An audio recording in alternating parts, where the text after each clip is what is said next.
mais que a condição de ser posta em ação pelo trabalho. Quem, pois, fará frutificar os capitais coletivos e a repartição dos autores, né, têm tentado colocar o Varlan, a despeito do que o próprio Varlan diz, no campo cognitivo do Marx. Tá? E o Varlan não é comunista no sentido que os alemães entendem o comunismo. O Varlan é um coletivista, ele se assume enquanto tal. Então é muito importante isso, porque disso depende também a filiação histórica de algumas iniciativas. E o que a gente tem observado é que, principalmente no caso da Comuna, há um processo, ou melhor, um projeto de falsificação da genealogia histórica daqueles que atuaram nesse grande momento histórico. Então, o Varlan não é marxista. Isso está muito evidente nesse texto e em outros escritos dele. Continua. E chegar assim a uma organização hierárquica do trabalho, de cima para baixo, na qual o trabalhador não será mais que uma engrenagem inconsciente sem liberdade e iniciativa. Estamos obrigados... Pessoal, está falando também do indivíduo. Para o Varlan, o trabalhador não é uma massa disforme, não é uma abstração. Ou seja, o conjunto também, né, no conjunto existem também indivíduos. Estamos obrigados a admitir que os próprios trabalhadores devem ter a livre disposição, a posse de seus instrumentos de trabalho, a condição de trocar os seus produtos pelo preço de custo, a fim de que haja reciprocidade de serviços entre os trabalhadores das distintas especialidades. É essa ideia que prevaleceu nos diversos congressos da Associação Internacional dos Trabalhadores. Tal organização não pode improvisar em todos os pontos. Não bastam, para isso, alguns homens inteligentes, abnegados e enérgicos. É preciso, sobretudo, que os trabalhadores chamados assim a cooperar livremente sobre bases de igualdade estejam já preparados para essa vida social. Ou seja, o que ele está dizendo é um pouco da experiência que ele teve na Internacional. Quem constrói coletivamente, né, o projeto da classe é a classe. E não basta apenas, né, alguns homens inteligentes e abnegados. Então ele está dizendo que a obra, né, do coletivismo, a obra da classe operária, ela tem que ser necessariamente projeto coletivo. O que ele está dizendo? Ele está negando exatamente aqueles núcleos revolucionários que, no lugar dos trabalhadores, vão pensar a transformação dos próprios. Correto? Então ele está, podemos dizer, quem sabe aí, já discutindo um pouco do papel das massas nesse processo, da necessidade da inserção do operário militante, e vamos lembrar a perspectiva que eles defendiam na Internacional. A perspectiva de quê? Da politecnia. Não se separa o pensar do fazer. Da mesma forma que você não pode ter, não é, um homem inteligente abnegado resolvendo no lugar dos trabalhadores aquilo que diz respeito a eles. Tá? Podemos dizer que o coletivismo ele nega a teoria de vanguarda, que na França é defendida por um setor. Que setor é esse? Blanquista. Eu estou colocando para vocês uma questão que vai ser retomada no século XX, né? E aí mais especificamente do que fazer do Lenin, quando ele fala de quê? De partido de quadro. Então Varlan está questionando, ele está refutando a perspectiva de um partido de quadros. Ele não está dialogando com o Lenin, obviamente, porque o Lenin, não é, até onde eu sei, talvez tivesse por nascer. Não é? Ele está dialogando com os blanquistas. Mas em alguma medida, e aí nas duas táticas da social-democracia na Revolução, o Lenin vai dizer, né, que ele se considera em grande medida um jacobino. Não, o Lenin diz isso. Então, é um pouco essa lógica da vanguarda que o Varlan está refutando aqui em 1869. E é um pouco do que vai acontecer na Comuna. Nós vamos ver como, digamos assim, um efeito prático também dessas ideias, não só, mas também. Bom, vamos passar sobre a participação das eleições. Eu queria discutir isso, mas acho que não vai dar tempo. Ô, Alexandre, só uma curiosidade, essa ideia de que o Varlão como marxista, onde que aparece? Quem que... João Bernardo. Tá difícil. João Bernardo defende que não seria bem um marxismo ortodoxo, né? Mas seria aquele marxismo heterodoxo. É que acho que o argumento dele vai naquela linha, assim, é possível extrair da obra do Marx elementos libertários e o Varlan seria um cara que reivindicaria esse lado mais libertário da obra do Marx. Ele é tão libertário que ele é libertário. Né? O Varlan é tão libertário que chega a ser libertário. Isso é uma constatação difícil de se fazer, que é muita honestidade intelectual para fazer. Mas isso tem a ver com aquilo que se escreve a posteriori, né? Mas vamos lá. Desde 69, que há um movimento muito forte, esse movimento tem a ver também com a criação a volta, né, dos clubes revolucionários, com a morte de um republicano chamado Victor Noir. Ele foi morto pelo sobrinho do Napoleão III, e aí no seu funeral, Victor Noir, vão aparecer muitos militantes da Internacional, banquistas, jacobinos, e quase que acontece um golpe, né, liderado pelos jacobinos e banquistas nesse momento. Então, já desde essa época, a polícia política de Napoleão fica muito preocupada com essa possibilidade do golpe, né? Essa possibilidade vai fazer com que em 7 de maio de 69, o Bureau Central, né, o Bureau da Internacional em Paris, seja fechado. Seus militantes são presos, o próprio Varlan vai ser preso, né, e há uma repressão geral a esses operários. Napoleão aproveita e chama um plebiscito nacional que vai dar uma legitimidade ao Segundo Império, onde é um plebiscito onde o Napoleão consegue 84% dos votos. Esse plebiscito se dá em 8 de maio. Qual a importância desse plebiscito? Primeiro, aí é uma discussão bastante contemporânea, porque alguns acreditam que uma república plebiscitária ela seria mais democrática do que uma outra república qualquer. E Napoleão vai mostrar o contrário, porque quase sempre os plebiscitos aconteciam no governo de Napoleão, ele fez mais de um, ele na verdade era muito hábil e ele, em geral, atuava no plebiscito da seguinte forma: ele primeiro espalhava o boato dizendo que se, o que acontece no 8 de maio, se o plebiscito não fosse favorável às intenções do governo, aquilo criaria uma situação tal que o governo teria necessariamente que entrar em guerra com o país vizinho. Então, na verdade, ele fazia uma grande chantagem. E óbvio que, diante da possibilidade da deflagração de uma guerra, ele conseguiu o quê?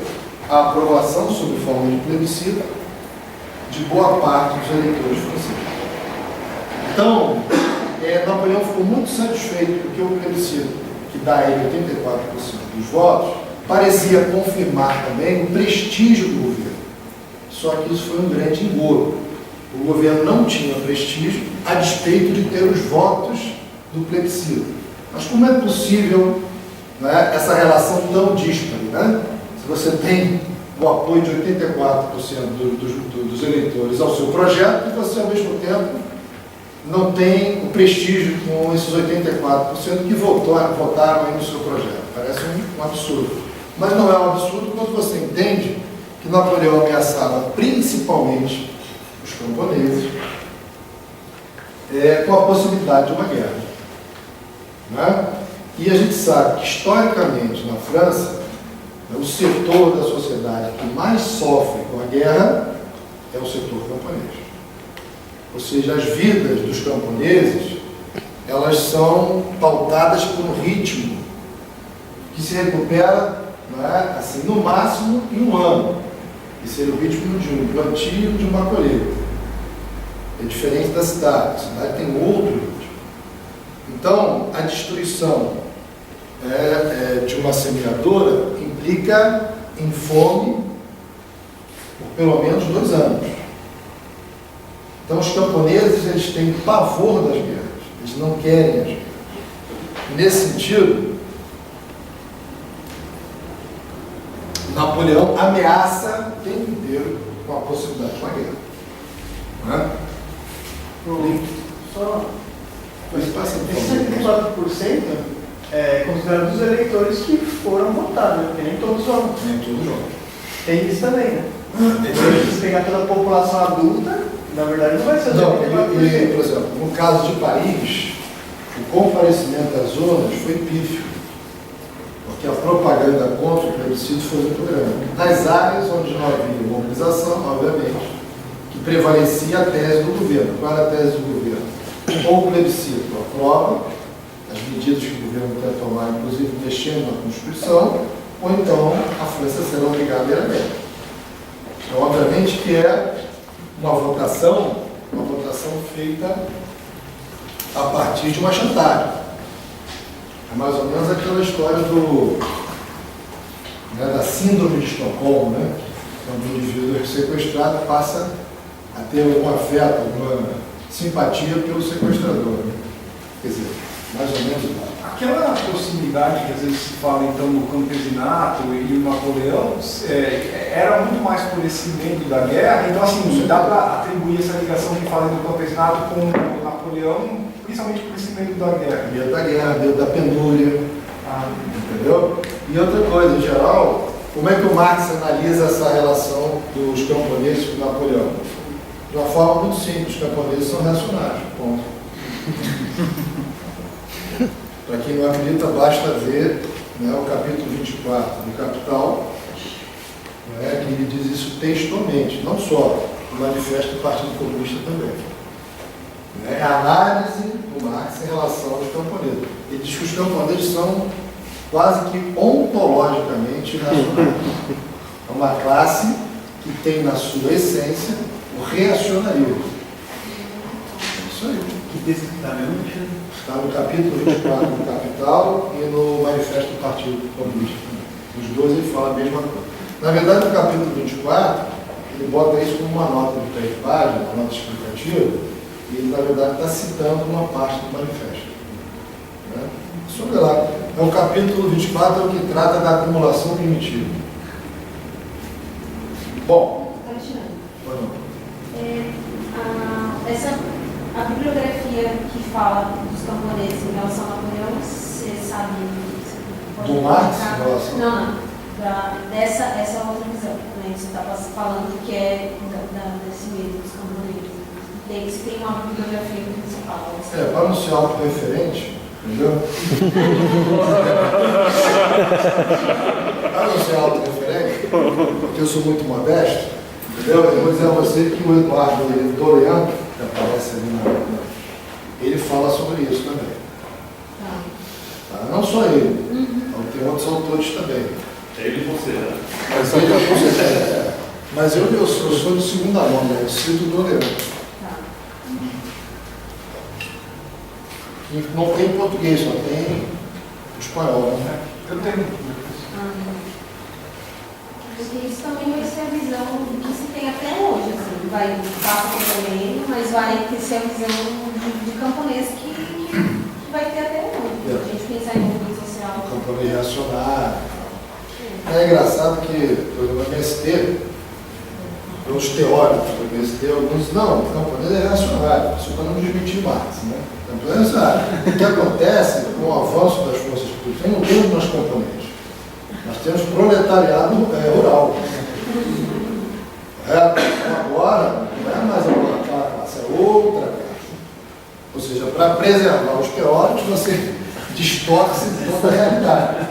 Inventa até um novo nome, né? Não é mais camponês, agora é proletariado rural. É a vida, é a vida. Bom, de qualquer maneira, a guerra começa em 19 de julho de 1870. A guerra entre a França e a Prússia, que vai ser a Alemanha depois unificada. Há uma discussão sobre sucessão do trono, que eu acho que não cabe a gente colocar aqui, e as derrotas começam muito cedo para a França. Né? Napoleão é derrotado na Batalha de Sedan, em 2 de setembro, aquilo que eu falei, e 4 de setembro a República já é proclamada em várias partes da França, começando por Lyon e na sequência em Paris. E nesse momento da proclamação da República, forma-se em Paris um governo de defesa nacional. É um governo burguês de defesa nacional, mas republicano. Tudo bem? E aí acontece um fenômeno muito importante para explicar como o cerco de Paris, que vai mais ou menos 19 de setembro até 28 de janeiro de 71. Vai 19 de setembro de 70 até 28 de janeiro de 71. Esse cerco se dá com, digamos assim, um membro do executivo do governo de defesa nacional, que é o republicano histórico chamado Léon Gambetta, né? Que vai sair de Paris num balão, vai fugir de Paris num balão e vai instituir um novo governo na cidade de Tours.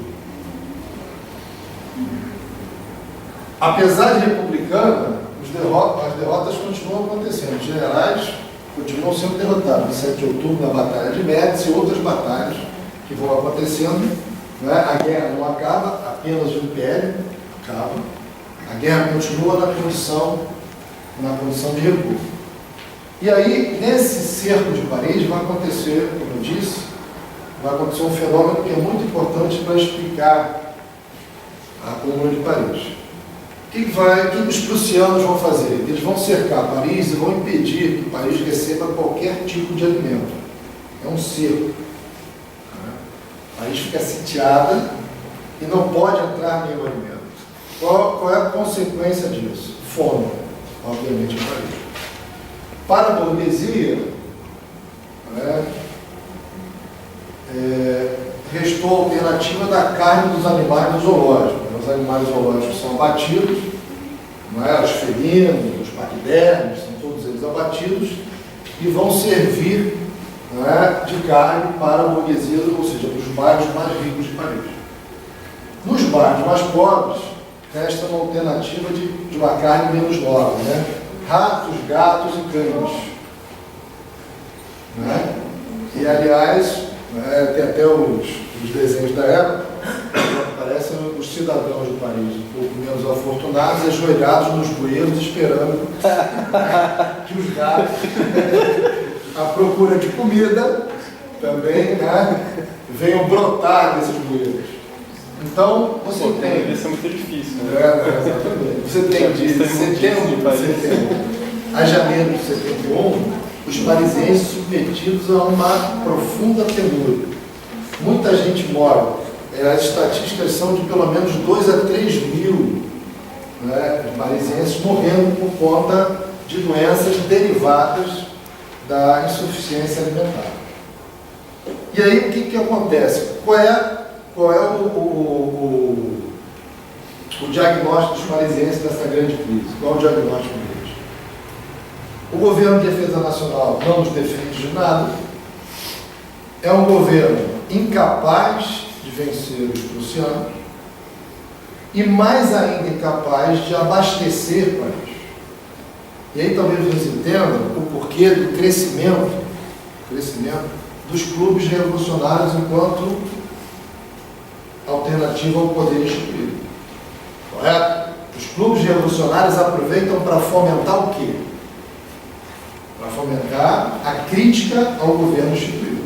E quando eles fomentam a crítica ao governo instituído, o que eles fazem? Se legitimam enquanto que alternativas de poder. Correto? Então, nós falamos naqueles clubes que são criados a partir de 68, nós estamos falando também de clubes que serão, em alguma medida, potencializados pela incapacidade do governo de defesa nacional. E aí, quando a gente começa a discutir o papel também da conjuntura histórica de como ela é relevante para a gente poder pensar a transformação social. Ou seja, os clubes revolucionários sozinhos, ainda que associados às sessões da Internacional, ainda que associados à sociedade, eles não eram suficientes para promover aquilo que deveria ser a Comuna de Paris. Foi preciso também que houvesse um contexto favorável a essa revolta que vai se dar no 18 de março de 1871, que é a música da Comuna de Paris. Ou seja, existe um elemento, um processo histórico que conspira, digamos assim, a favor do duplo poder e contra o poder instituído. Esse elemento ele é fundamental. Mas, Alexandre, na verdade, eles podiam entrar em Paris, então, né? Oi? Certo, uma estratégia, né? Entendi. Eles podiam entrar em Paris, o exército prussiano. Podiam. Esse é uma estratégia, né? Deixar, porque tem fome, a pessoa vai ficar revoltada, né? Então, uma revolta. Exatamente. É porque, na verdade, é um cálculo, né? Por exemplo, eles correm o risco de ter um título de, né? Qual é o cálculo dos prussianos? O cálculo dos prussianos é o seguinte: nós podemos entrar em Paris tanto mais porque a artilharia pesada prussiana era infinitamente superior à artilharia francesa. Os franceses eram superiores nos rifles, né? Ou seja, o rifle ele tem valor num confronto mais direto. Mas os prussianos eram infinitamente superiores na artilharia de grosso calibre, ou seja, os canhões. Né? Então, para você arrasar uma cidade, para isso basta canhões. Né? Então, os prussianos poderiam sim ter entrado em Paris arrasando antes a cidade. Só que a questão dos prussianos, a guerra que os prussianos estão travando, não é uma guerra apenas para derrotar a França. É uma guerra para subordinar a França. E essa subordinação, ela teria tanto maior valor político se ela acontecesse com Paris inteira. Então, nada mais adequado do que asfixiar Paris no lugar de destruí-la. E essa foi a estratégia prussiana. E que, em alguma medida, funcionou muito bem. Né? Essa é uma questão importante. Então, esses dois trechos foram tirados de cartas que foram trocadas entre Marx e Engels. E aí, para a gente ver como, apesar da Internacional condenar a guerra, condenar a ocupação prussiana da França, o que de fato Engels e Marx pensavam sobre isso. E aí vem a discussão do pan-germanismo, né, que vocês vão falar, né? O que será que eles pensavam? Né? O que Marx e Engels eles diziam um ao outro nesse contexto, né, da guerra franco-prussiana? Você está me ajudando? Não, pode. Os franceses precisam de uma surra. Se os prussianos forem vitoriosos, a centralização do poder do Estado será útil à centralização da classe operária alemã. A predominância alemã também transferirá o centro de gravidade do movimento do oeste da Europa, da França, para a Alemanha e basta comparar o movimento nos dois países de 1866 até agora para ver que a classe operária alemã é superior à francesa, tanto do ponto de vista da teoria quanto da organização. A predominância sobre a França diante do mundo seria também a predominância da nossa teoria sobre a de Proudhon. O que vocês acham disso? Isso é o Marx escrevendo para Engels no contexto da guerra franco-prussiana. Julho, nós já temos aí, em julho, né, um momento de clara perspectiva de derrota da França. Resposta do Engels aí. Minha confiança na força militar prussiana aumenta a cada dia. Nós ganhamos a primeira batalha mais importante. Nós ganhamos, nós ganhamos. Seria um absurdo fazer do anti-bismarckismo Bismarck era, né, o chanceler prussiano. o nosso único princípio diretivo. Bismarck, neste momento, como em 1866, trabalha para nós, a seu modo. E aí? Como é que o Bismarck trabalha para nós, ou seja, os proletários da sua obra? Será que não tinha a ver com aquela discussão de povos grandes, povos pequenos? Em parte tem. E tem a ver também com a pretensa superioridade dos operários alemães sobre os operários franceses. Um desejo, na verdade, porque parece que é um desejo que seja superior, mas não necessariamente. Bom, mas quem está escrevendo é São Marx. É engraçado é que ambos aí apresentam uma perspectiva extremamente nacionalista e fazem parte da Internacional, né? É uma contradição. Eu acho que tem alguns elementos nisso, porque assim, primeiro essa coisa que você falou, dessa ideia dos povos superiores, e aí acho que traz um pouco aquilo que a gente estava conversando, porque assim, como que um socialismo pode ser científico se grande parte do conteúdo socialista está no campo das aspirações, do desejo? É a mesma coisa aqui, né? A superioridade, né, do povo alemão sobre o francês, etc., também, apesar de se colocar no campo científico, é obviamente uma coisa que está no campo do desejo, né? Tanto é que a classe do operário francês vai demonstrar aqui logo a seguir, né, a sua capacidade, etc. E depois essa ideia de que, assim, que eu acho que é uma coisa importante na leitura, né? Essa é a posição privada, né? Na posição pública, não era essa. Então isso é uma coisa interessante que, assim, para conhecer, né, o Marx, o Engels, é sempre importante ler os livros e ler as cartas, porque, assim, publicamente eles estavam alinhados com a Internacional e condenavam a guerra. E essa é uma comunicação privada, então é importante ver a comunicação privada porque ali se mostra muito mais, né, a posição que de fato existia pessoalmente e tal, do que a posição difundida publicamente, né? A Internacional, por exemplo, se opôs à guerra franco-prussiana. E acho que até quem redigiu foi o Marx, não foi? Mas o Felipe, será que não quer dizer assim, na cabeça dele, a classe operária alemã ser mais organizada do que a francesa, no sentido desse processo da Alemanha destruir É mais organizada porque as forças competitivas avançaram mais. Então, eu acho que tem a ver muito mais com essa ideia porque tudo isso aí está ligado. Eu não sei como é que é a indústria na Alemanha perante a francesa. Não, muito mais avançada, não? Mas deve ser então, né? Então, mas eu acho que tem a ver com essa ideia da teoria da história do Marx e dessa ideia das etapas, né? Então, assim, a França, nesse momento, era muito mais camponesa do que industrial. Então, e essa ideia do campesinato que a gente estava falando é exatamente isso, quer dizer, a superação, né, de uma cultura agrária por uma cultura industrial, né, seria um avanço no processo histórico e logo aproximaria, né, esse processo revolucionário que ele fala, essa ideia da centralização do Estado, né, ela traria de certa maneira um contexto distinto que possibilitaria, então está ligado muito a isso. E quando ele fala do Proudhon, para ele fica claro, porque se você pegar o manifesto comunista, quando ele cita o Proudhon é o quê? É o que defende ainda uma classe que não é a classe proletária. Ah, sim.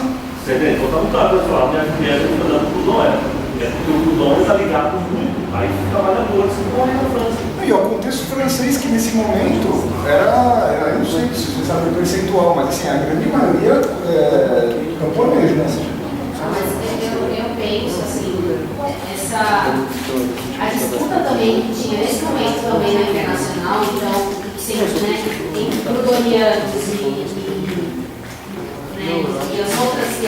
as outras correntes, né, e o Marx também disputando esse espaço dentro da Internacional também, eu acho que, porque você arrasa com o movimento, então quando você guerreiro, você também, né, arrasa desorganiza de certa forma, ou desestrutura um movimento que é super forte, que tem uma influência dentro do internacional, né, e consequentemente a sua corrente ganha força. Mas é isso que ele fala também, né? Ou seja, é a superioridade não só prática e teórica também. Porque ele reconhece que a força não está na Alemanha até então. Quando ele fala de mudar o centro de gravidade, é exatamente isso. A força está, pelo que eu entendi, nos trabalhadores, no contexto geral, camponeses e trabalhadores urbanos, da França. E A guerra seria uma possibilidade de destruir essa força Mas para... por que ele está dizendo isso? Porque em todos os congressos internacionais ele foi derrotado. Não, e eu acho que existe uma angústia dele aí também no campo da a gente pensar um pouco psicológico e tal, mas eu acho que existia mesmo essa questão de uma certa frustração, porque no fundo os fatos eles iam contradizendo uma série de premissas teóricas e tal, e aquilo, né, então assim, se você é obrigado a se expor publicamente com essa mensagem e depois pessoalmente você se expõe de outro jeito na carta. Você está defendendo que a França é camponesa e que, portanto, ela gira a roda da história para trás e daqui a pouco vai estourar a comuna que justamente contradiz tudo aquilo que você estava colocando. Você fala que a classe mais avançada é a classe do proletariado urbano industrial e os países eles estão submetidos dentro do movimento operário internacional ao proletariado francês, que não é aquele. Então, acho que assim, tudo isso ia ter uma certa... É porque ele está fazendo ciência e as outras coisas... Não é porque a ciência está ligada ao mundo do conhecimento da realidade. O Marx, na minha opinião, né, ele estava muito preocupado com conhecer a realidade. Mas aqui que eu estou falando é da intervenção na realidade no intuito de transformar. Foi uma preocupação secundária para o Marx. Só uma curiosidade, a indústria bélica, especificamente da Alemanha, antes da unificação, já era superior às forças francesas? Porque depois da unificação, havia um equilíbrio que não era um equilíbrio, né? Sim. E a França, ela tinha, isso aí, eu li um pouco, né, dos historiadores que trabalham mais com essa questão militar, a França tinha superioridade de respeito a rifles de precisão. Os rifles de Dresden alemães não eram tão bons quanto os chassepot franceses. Ao contrário, né, a Prússia ela tinha os canhões Krupp já nessa época. Aliás, Krupp que é uma indústria que existe até hoje, né? É uma siderúrgica importantíssima. É Krupptíssima, né? Agora inclusive está com o empreendimento lá na Baixada de Santa Cruz do Rio de Janeiro. Então, essa indústria de artilharia pesada, ela é uma indústria muito melhor do que a indústria francesa, que ainda trabalhava com os canhões tradicionais. Por exemplo, os canhões tradicionais eram aqueles alimentados pela boca, não é? E os Krupps eram alimentados pela culatra. Entendeu? Então, tudo isso fazia com que a artilharia francesa fosse muito mais rápida, precisa e eficiente. Além disso, a malha ferroviária da Prússia era muito mais elaborada, muito mais desenvolvida do que a malha ferroviária da França. Então, as tropas prussianas podiam ser renovadas com muito mais velocidade. Logística muito melhor. Tá? A parte de telegrafia também, né? Os telégrafos eram muito mais capazes e precisos, entendeu? Ou seja, na verdade, a estrutura toda para a guerra da Prússia era muito melhor do que a estrutura para a guerra, né, da França. A Prússia se modernizou muito mais. Isso veio fazendo desde a guerra de 66 contra a Áustria. Ela vem se capacitando. É interessante que em 66, Napoleão III era aliado dos prussianos, de Bismarck. Né? E de 66 até 70, quando estoura a guerra prussiana, ambos vêm se armando, né, já sabendo que era uma questão de tempo a guerra. Né? Por isso que surtiu efeito a ameaça de Napoleão para os camponeses, principalmente. Ou votam em mim ou vou para a guerra. Né? Então, esses elementos têm que ser considerados. E aí, o que eu acho é que na maior parte dos estudos, esses elementos não são considerados. A história política, ela é quase que completamente ignorada. Por que ela é quase completamente ignorada? Porque se considera que a esfera política é uma simples projeção da esfera econômica. Não é. A discussão que nós estamos travando aqui é que há uma interdependência dessas esferas. Política, econômica. É claro que a ênfase maior pode ser em uma determinada esfera, mas ela de forma nenhuma projeta a sombra sobre as demais. A relação é dialética, a relação é de diálogo permanente. Né? Então, na verdade, meu trabalho sou até um pouco repetitivo nesse aspecto, né? É tentar mostrar que a história política, a história econômica, a história social são histórias que não podem se construir dentro de uma perspectiva estanque. Nós temos que estar dialogando sistematicamente. Agora, quando o Marx está escrevendo aquilo, na época, a maior força dentro do proletariado alemão é do Lassalle, né? Oi? É do Lassalle, a maior força, né?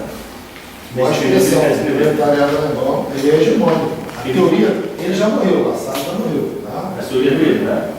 Lassalle morre, na verdade, em 64, 65. Ele morre no duelo, né? Logo no duelo, exatamente. Então, ele não tinha uma história também, que é o seguinte, por exemplo, eu estudando o Bakunin, né, eu vi alguns caras falando o seguinte, muitas críticas dele ao Marx, num determinado período, confunde um pouco as ideias do Marx e do Lassalle, e aí tem alguns teóricos que vão falar o seguinte, que o próprio Marx ele começa a se distinguir das ideias do Lassalle só mais para frente, na hora que isso interessa. Ou seja, havia um momento em que não se interessava muito dentro do movimento operário diferenciar as posições do Marx e do Lassalle. Ou seja, havia uma certa confusão que era conveniente, que se eu não me engano, por exemplo, o Estatismo e Anarquia é de 1873. Até esse momento, a coisa não estava muito clara. Tanto é que esses caras vão falar, grande parte das porradas que o Bakunin está dando, às vezes, no Marx, era para ter dado no Lassalle. E aí ele começa a romper um pouco mais para frente, talvez nessa época, que já era nos 70, né? Depois da Comuna e tudo. Vamos voltar aqui rapidamente, senão a gente acaba fazendo uma outra discussão que também é fundamental, mas aí eu já recomendo que no próximo curso traga o Felipe aí. Mas vamos lá. São dois manifestos que a Internacional manda, distribui para as suas várias sessões, né? E birôs por toda a Europa. Então, eu tentei sintetizar os pontos centrais de cada mensagem. Essa mensagem foi enviada antes da derrota de Napoleão III. E essa segunda mensagem, logo a seguir a proclamação da República. Então, essas seriam as mensagens, né, oficiais da Internacional. E é interessante porque, principalmente essa segunda, ela é de um período, digamos, entre a primeira, essa primeira é bem do período das cartas do Marx ao Engels. Né? Então vamos ver a posição oficial, que o Felipe está dizendo, e a posição pessoal de Marx e Engels. Quem poderia ajudar a gente aqui na leitura?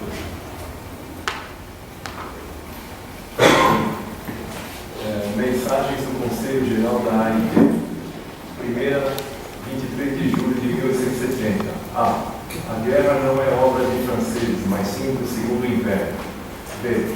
A culpa é tanto de Napoleão III quanto de Bismarck. C. Exorta os operários alemães a não permitirem que uma guerra defensiva, entre aspas, se torne de conquista, entre aspas. Vou explicar o que é isso aqui principalmente. Primeiro, você já vem com a diferença clara entre a posição oficial da IT e a privada do Marx e do Engels. Isso já ficou claro, ficou? Mas isso aqui, guerra defensiva e de conquista. Quando houve no Reichstag alemão a votação pelos créditos de guerra,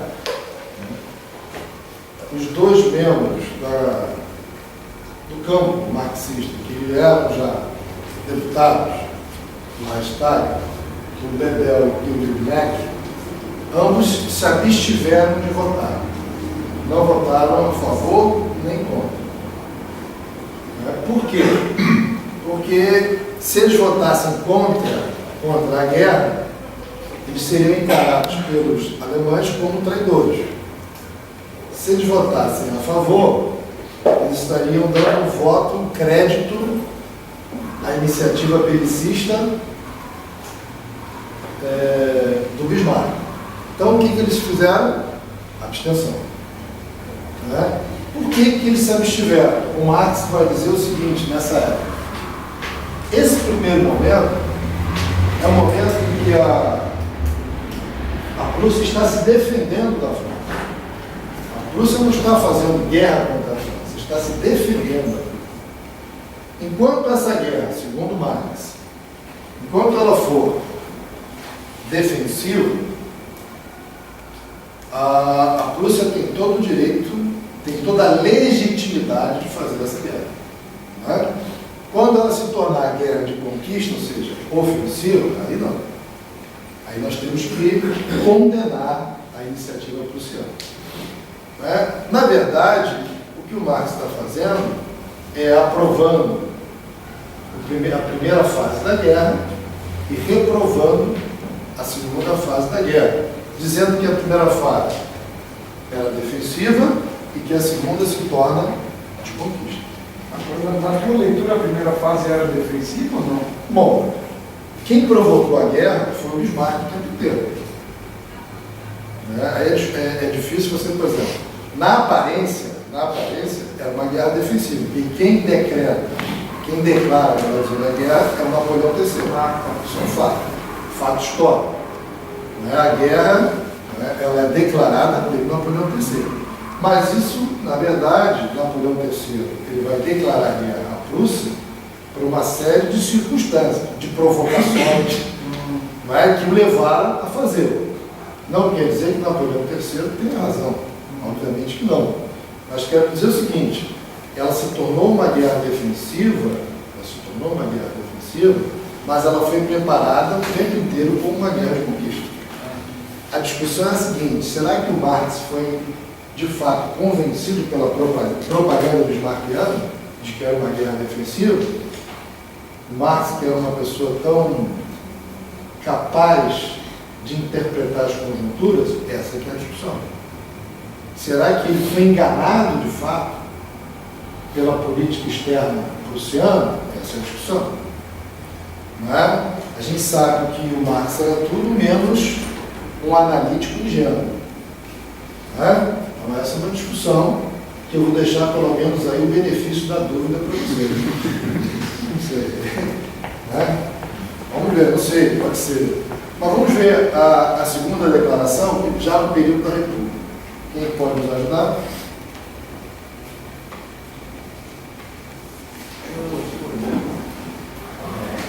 Segundo, 9 de setembro de 1870. A. Condena a guerra de conquista dos prussianos. Ou seja, ela já é evidentemente uma guerra de conquista. Né? B. Conclama os operários alemães e ingleses a apoiarem a República Francesa. C. Recomenda moderação aos operários franceses diante dos perigos prussianos. Bom, o que o Marx vai dizer? Vamos para o próximo quadro? O próximo slide.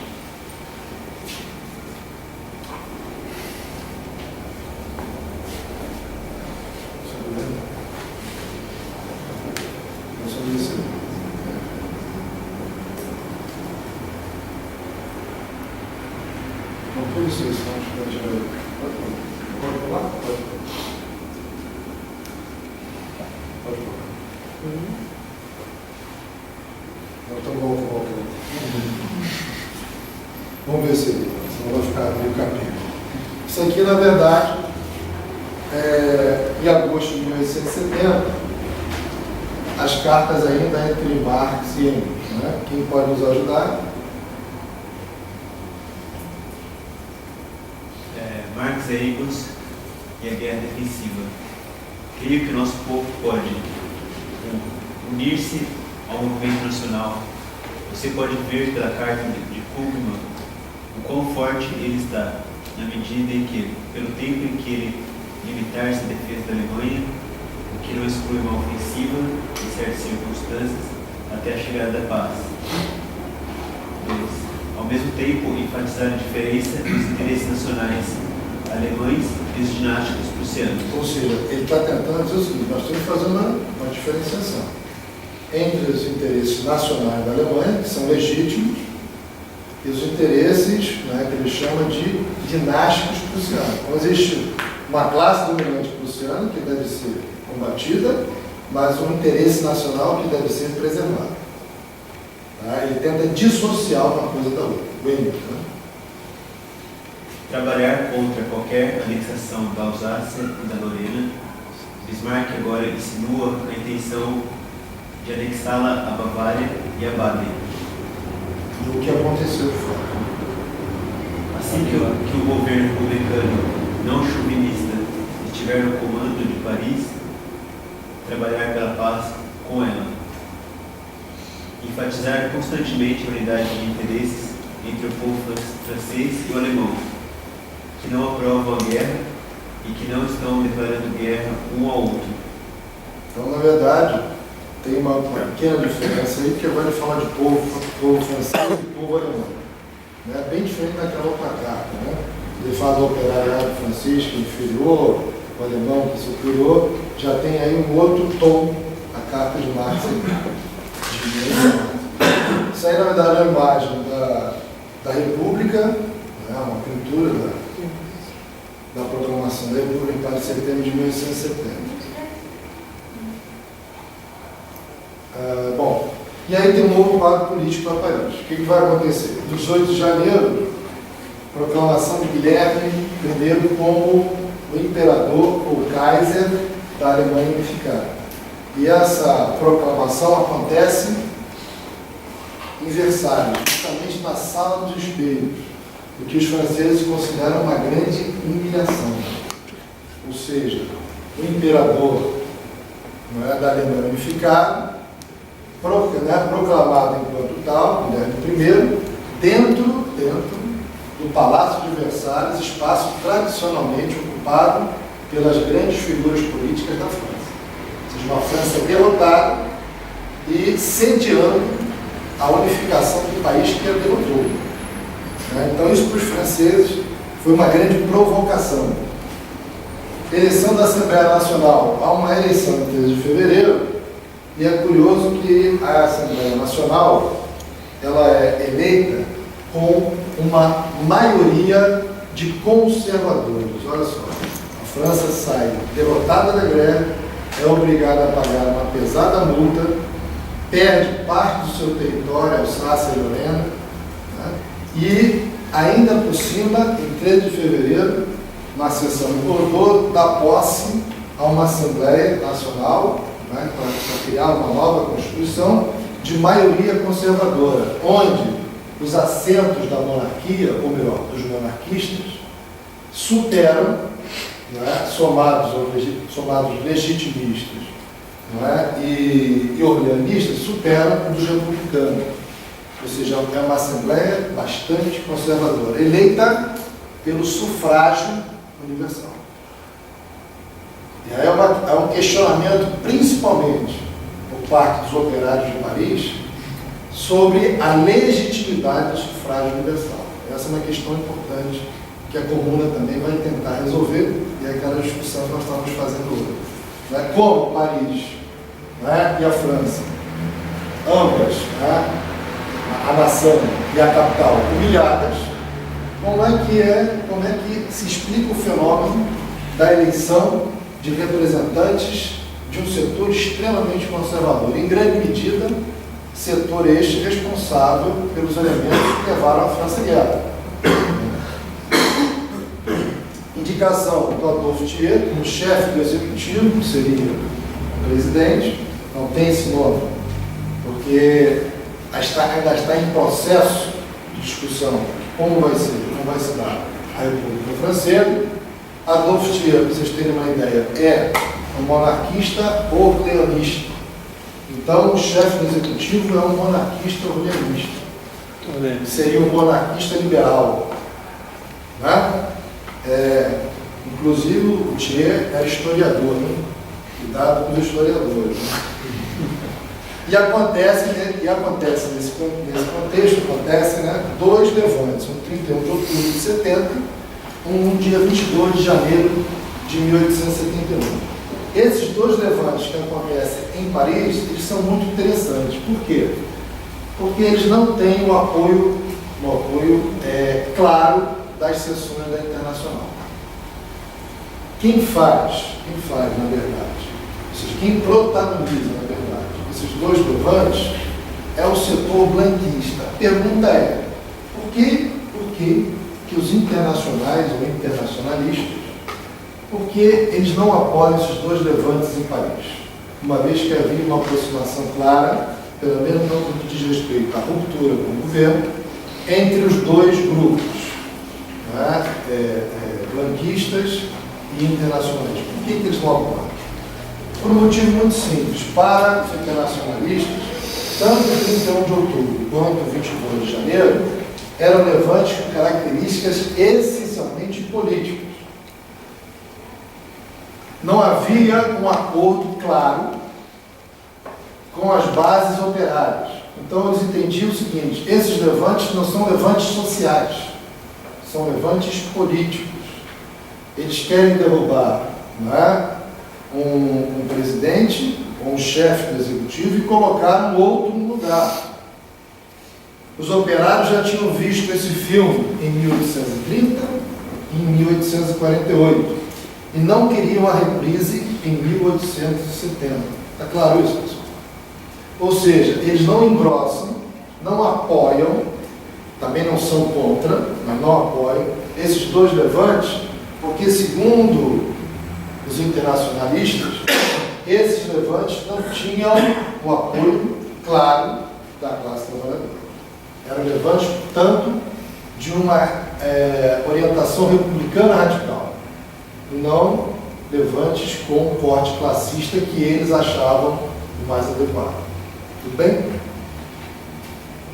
E aí, nesse mesmo contexto, vai surgir, antes mesmo de Paris, 4 de setembro, depois de 4 de setembro de 1870, a Comuna de Lyon.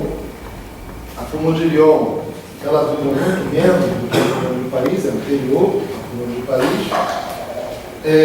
Há um grande protagonismo do Bakunin, que se desloca, né, para Lyon, ajuda a fazer o levante junto com os setores da Guarda Nacional, está junto com Albert Richard. Albert Richard é aquele com quem o Varlin estava se comunicando naquele fragmento de documento que nós fizemos a leitura anteriormente.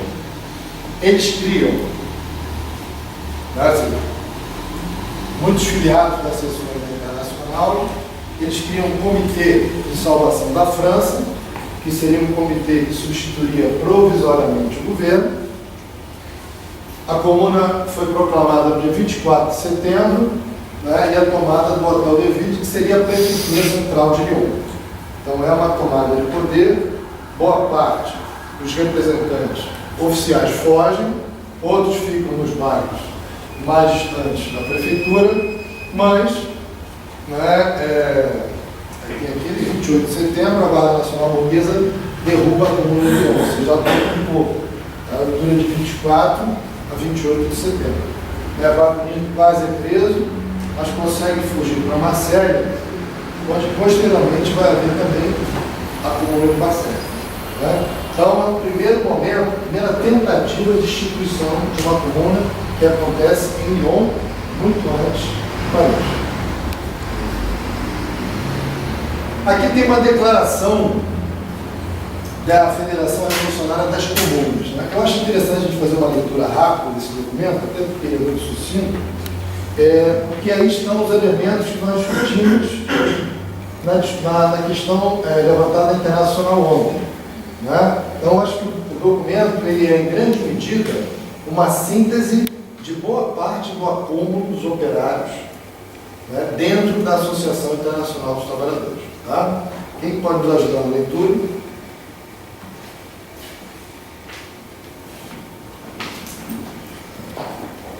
Federação Revolucionária das Comunas. Os delegados dos comitês federais da salvação da França, reunidos no Comitê Central, propõem adotar de imediato as seguintes resoluções.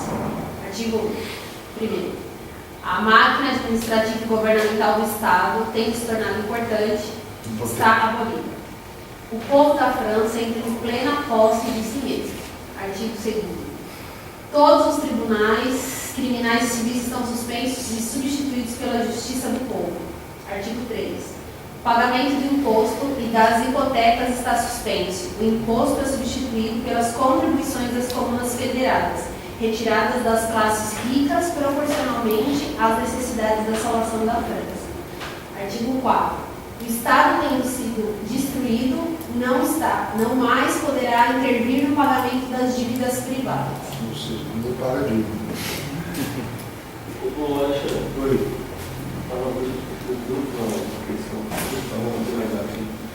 Artigo 5.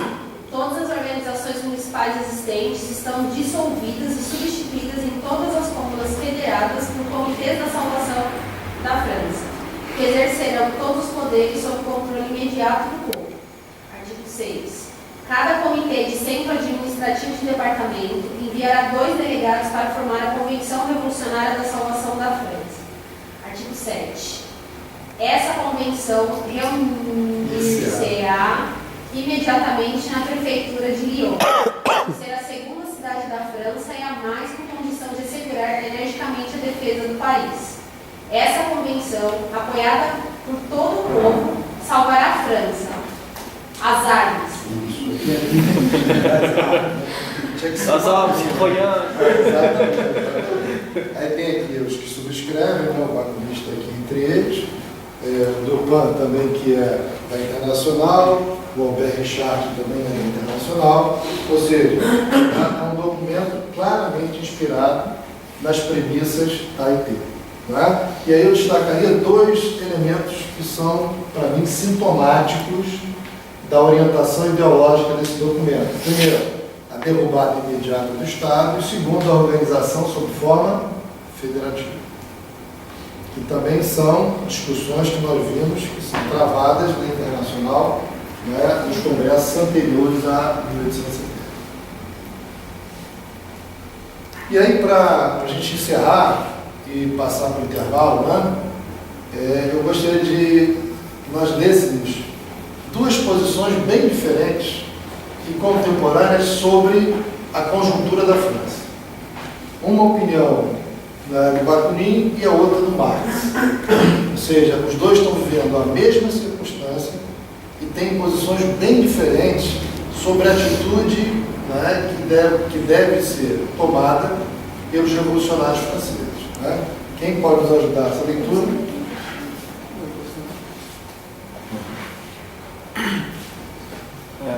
Bakunin, em setembro de 1870.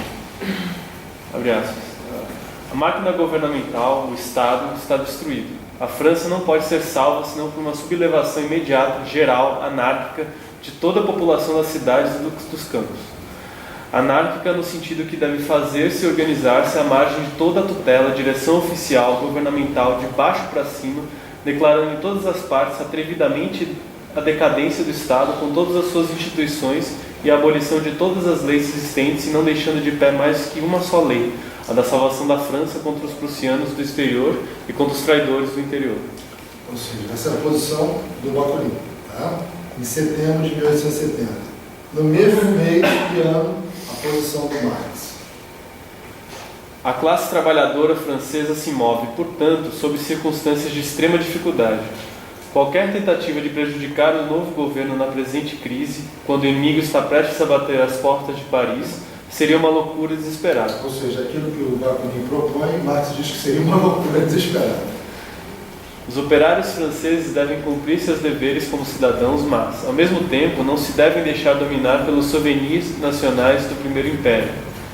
Que eles aperfeiçoem calma e decididamente as oportunidades da liberdade republicana para a obra de sua própria organização de classe.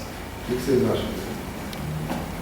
Bom, você pode fazer um questionamento sobre o ponto anterior, mas eu acho que pega um pouco para mim, porque naquela página como o Lyon, você faz isso tomado. Você quer voltar?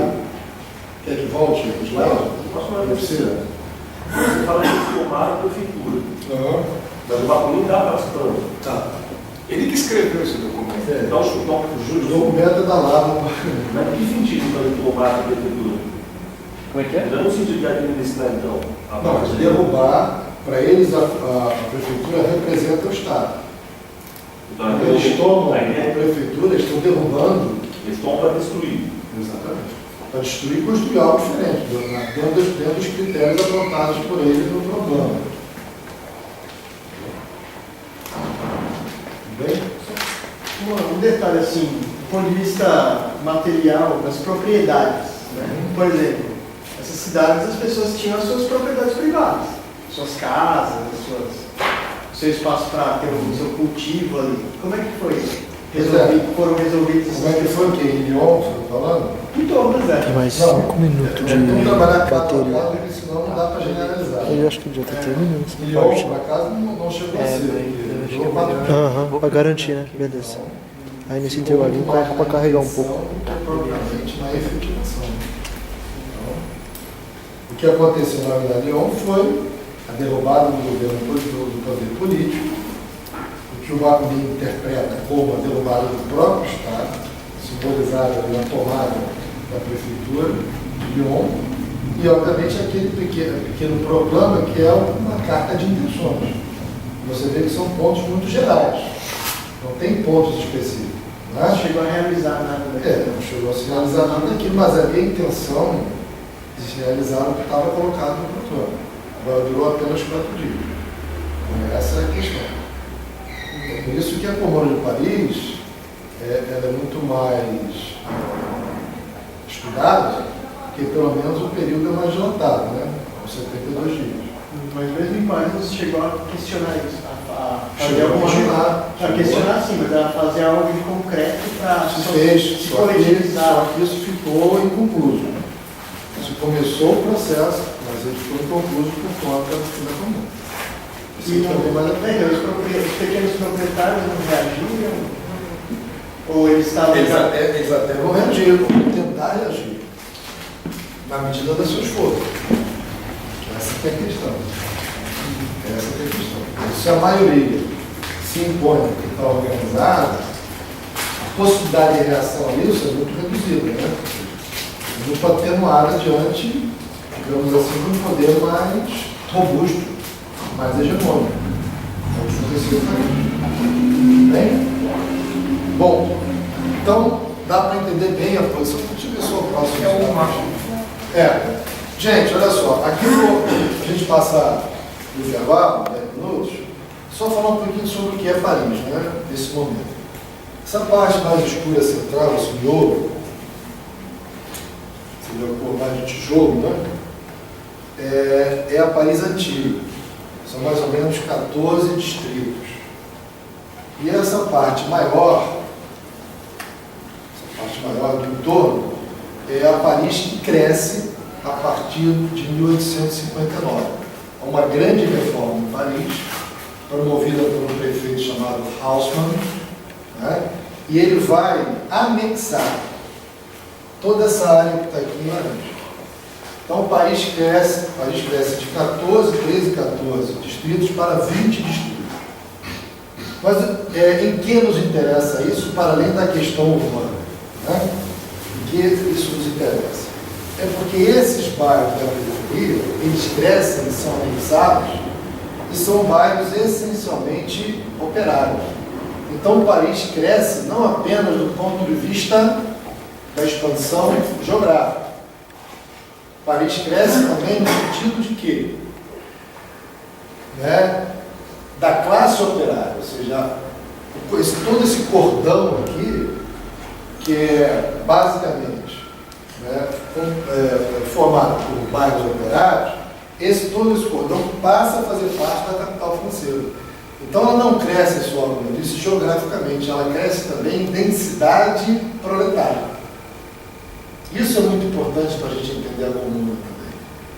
E não é por acaso que em boa parte desses bairros nós vamos ter também, né, um grande foco de resistência ao governo de defesa nacional. Ou seja, é uma Paris proletária incorporada à velha Paris e que no contexto da Comuna de Paris vai fazer toda a diferença. Tá? Isso é muito importante, principalmente a partir das negociações a partir de 1859, que foi a reforma do Haussmann. Aí eu pedi ao companheiro para explicar muito brevemente o que foi a reforma Haussmann, que foi objeto da dissertação do Estado. Por explicar em breves palavras. A explicação vai ser baseada no caso do Antônio Lefebvre, que é um grande homem, um filósofo, sociólogo que trabalha com a geografia, e ele tem um trabalho de da cidade. Ele vai dizer o seguinte, ele vai trabalhar essa questão da... Vamos ver se não quer vir na frente rápido. Pessoal, se você terminar o... Ó,